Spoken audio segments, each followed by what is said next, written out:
and my question is concerning, earlier you made an allusion to the limitations of human cognition and epistemology and whether or not we are sufficiently justified to determine whether or not God is justified to permit a particular evil from happening. And my question is, why does God not, or why would God not reveal his reasons to mankind for permitting particular evils? Well, I think there's a couple of ways to answer that. The question was, why doesn't God reveal the reasons for which he permits evil and suffering? Well, now, think about that for a minute. Would that even be possible? Think of the complexity. I mean, is God going to really kind of send a telepathic message to all the soldiers at D-Day telling them all of the reasons for the suffering and so forth that's going on? Some of the complexity would be so impossible that we couldn't even understand it. We couldn't grasp it if he were to do that. It would also turn the universe into a sort of haunted house where every time you stubbed your toe, you got this telepathic message from God, that this is why this is happening. I think that's just, it's crazy when you think about it. Moreover, think about, here's another thing. It might be self-defeating if God did this.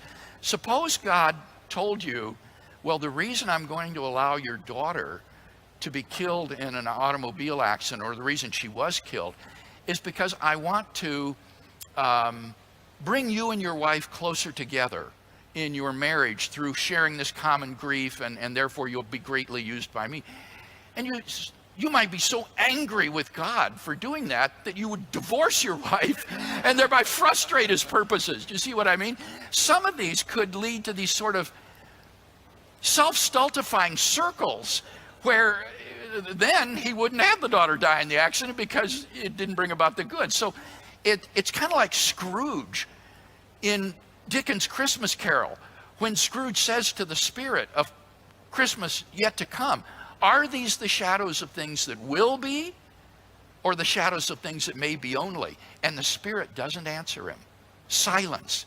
Why? Well, if the spirit had told Scrooge the truth, no, Scrooge, none of these things are really going to happen. Tiny Tim isn't going to die. We know that from the end of the story. Well, then maybe Scrooge wouldn't have repented, right? But then those things would have happened. So it would lead into this kind of self-stultifying situation. So what has God done instead? Well, this is the wisdom of the book of Job, I think. God doesn't tell Job why he's going through all this. He doesn't tell him the details. What he does show him is that you can trust me as you go through these things. Through the example of Jesus of Nazareth and his death on the cross, and the assurances that we have of divine providence and control over human history and life beyond the grave, God has given us sufficient assurances and grace to take us through the hard times without the answers. So I think that God has done what is sufficient to enable us to live with suffering without this very difficult problem of telling everybody every reason for which some instance of suffering comes into the world.